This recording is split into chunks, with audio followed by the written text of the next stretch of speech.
നിന്റെ ഡ്രസ്സെല്ലാം പാക്ക് ചെയ്. പറഞ്ഞത് കേട്ടില്ലേ? പോയി പാക്ക് ചെയ്യാൻ. 15 മിനിറ്റ് അതിനുള്ളിൽ നീ ഈ ഹോസ്റ്റൽ വിട്ട് പോയിരിക്കണം. മാം, ഋതികയെ ഹോസ്റ്റലിൽ നിന്ന് പറഞ്ഞു വിടുവാണോ?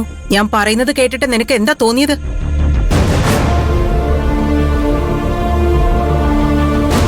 ഋതിക എന്ത് തെറ്റ് ചെയ്തിട്ടാ മാഡം ഇവളെ ഹോസ്റ്റലിൽ നിന്ന് പുറത്താക്കുന്നത്? ഇന്നലെ രാത്രി ഇവൾ എവിടെയായിരുന്നു? ഇവളോട് ചോദിച്ചു നോക്ക്. ഞാനിവിടെ ഉണ്ടായിരുന്നു മാഡം.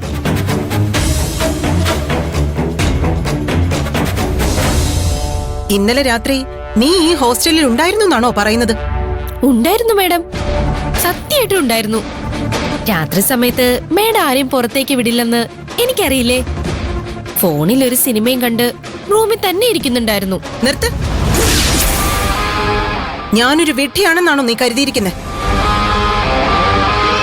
തെറ്റ് ചെയ്യുക, എന്നിട്ടത് മറച്ചു പിടിക്കാൻ ഒന്നിനു പിറകെ ഒന്നായി കള്ളങ്ങൾ പറയുക. നിന്നെപ്പോലെ കുറെ എണ്ണത്തിനെ ഞാൻ മേച്ചിട്ടുണ്ട്. അത് നീ മനസ്സിലാക്കിക്കോ.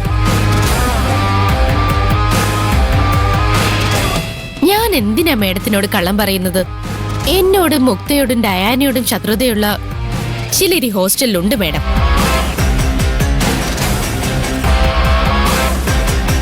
ഞാൻ പുറത്തു പോകുന്നത് കണ്ടെന്ന് അവരാരെങ്കിലും മേഡത്തിനോട് കള്ളം പറഞ്ഞിട്ടുണ്ടാവും.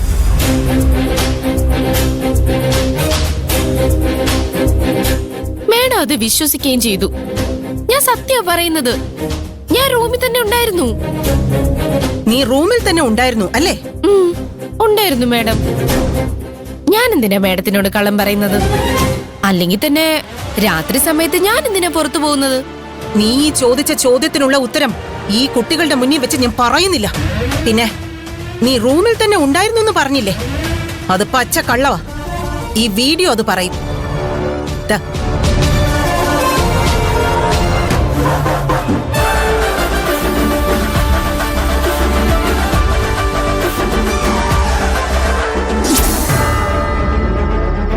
മോളെ, 12 മണിവരെ പഠിച്ചിട്ടല്ലേ മോള് കിടന്നത്?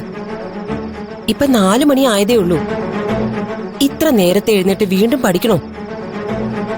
മോള് കുറച്ച് സമയം കൂടെ കിടന്നുറങ്ങ്. 6 മണിയാകുമ്പോ അമ്മ മോളെ വിളിച്ചുണർത്താം.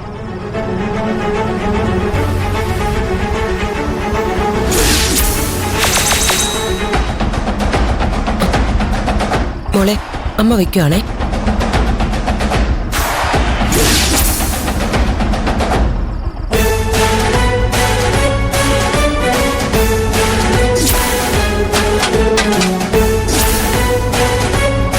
ഋതിക കാമുകന്റെ കൂടെ പുറത്തു പോയി തിരിച്ചു വരുന്നതാ.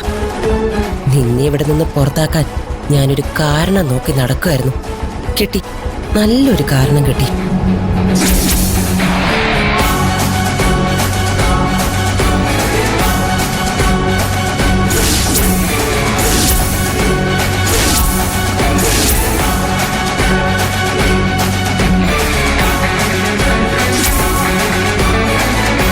നിന്റെ കാശിന്റെ നെകളിപ്പ് ഭൂമിക മാഡത്തിന്റെ അടുത്ത് ചെലവാകിലടി.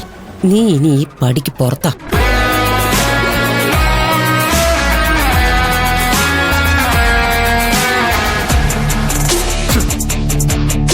ഫോണിൽ സിനിമ കണ്ടുകൊണ്ട് റൂമിൽ ഇരിക്കായിരുന്നു എന്ന് പറഞ്ഞ നീയാ ഏതോ ഒരുത്തനോടൊപ്പം ബൈക്കിൽ വന്ന് ഇറങ്ങിയത്. ഇനി ഇതും സത്യമല്ലെന്ന് നീ പറയോ? രാത്രി പുറത്തു പോകാൻ ഞാൻ സമ്മതിക്കാത്തതുകൊണ്ട് ഒരിടത്തേക്കും പോകാറില്ലെന്ന് പറഞ്ഞ നീയാ ഈ മതില് ചാടുന്നത്.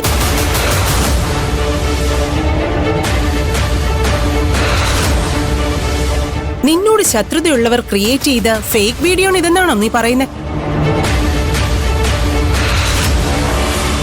അത് ഫേക്ക് വീഡിയോ ഒന്നും അല്ല മാഡം.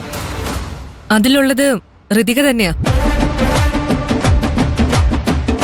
ഇവള് ഒറിജിനലായി മതില് ചാടുന്നത് തന്നെയാ വീഡിയോയിലുള്ളത്. പക്ഷേ അത് മാഡം കരുതുന്നത് പോലെ അസമയത്ത് പുറത്തുപോയി തിരിച്ചു വരുന്നതൊന്നും അല്ല.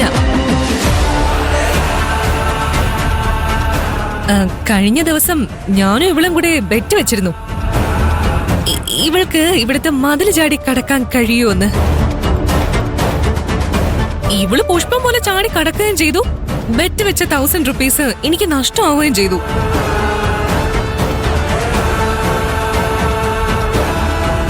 ഈവനിങ് ഒരു 6-6:30 ആയിട്ടുണ്ടാവും. അതാരോ മൊബൈലിൽ ഷൂട്ട് ചെയ്ത് മാമിന് അയച്ചു തന്നതാ. മാമിനെ തെറ്റിദ്ധരിപ്പിക്കാൻ. മുക്ത, ഫ്രണ്ടിനെ രക്ഷിക്കാൻ കുറച്ചുകൂടി നല്ല കഥയുണ്ടാക്ക്, കേൾക്കുന്നവര് വിശ്വസിക്കട്ടെ. അസമയത്ത് ഇവള് പുറത്തു പോയത് നീ എന്നെ അറിയിച്ചില്ല. അറിയിച്ചില്ല എന്ന് മാത്രമല്ല, നിങ്ങളുടെ സപ്പോർട്ടില്ലാതെ ഇവൾക്ക് പുറത്തു പോകാൻ കഴിയില്ല. എന്നിട്ട് പിടിക്കപ്പെട്ടപ്പോ കഥകൾ കെട്ടിച്ചമച്ച് നീ ഇവളെ രക്ഷിക്കാൻ നോക്കുന്നു. നിന്നെയും ഈ ഹോസ്റ്റലിൽ നിന്ന് പുറത്താക്കാൻ എനിക്ക് ഈ കാരണം മതി. അയ്യോ മാം, ഇരുട്ടിക്കഴിഞ്ഞാൽ ആരും ഈ ഹോസ്റ്റലിൽ നിന്ന് പുറത്തു പോകാൻ പാടില്ല. ജോലിക്ക് പോകുന്നവരാണെങ്കിൽ 9 മണിക്കുള്ളിൽ തിരിച്ചെത്താൻ വേണം. അതാണ് ഇവിടുത്തെ നിയമം. നിങ്ങൾക്കെല്ലാവർക്കും അത് അറിയുകയും ചെയ്യാം. എന്നിട്ടും നീ ആ നിയമം തെറ്റിച്ചു. അതുകൊണ്ടാ നിന്നോട് ഞാൻ ഇവിടുന്ന് പാക്ക് ചെയ്യാൻ പറഞ്ഞു. 15 മിനിറ്റ് സമയം തരും. അതിനുള്ളിൽ എടുക്കാനുള്ളതെല്ലാം എടുത്ത് നീ ഇവിടുന്ന് പൊയ്ക്കോണം. സോറി മാഡം, എനിക്കൊരു തെറ്റ് പറ്റിപ്പോയതാ. ഞാനിനി ആവർത്തിക്കില്ല. നീ തെറ്റ് ചെയ്തത് എന്നോട് മാത്രമല്ല, നിന്റെ പാരന്റ്സിനോടും കൂടിയാ. ഏതോ ഒരു പയ്യന്റെ കൂടെ പുറത്തു പോവാ, രാത്രി മുഴുവൻ അവന്റെ കൂടെ സ്പെൻഡ് ചെയ്യാ, എന്നിട്ട് പുലരാറാകുമ്പോ തിരിച്ചു വരിക.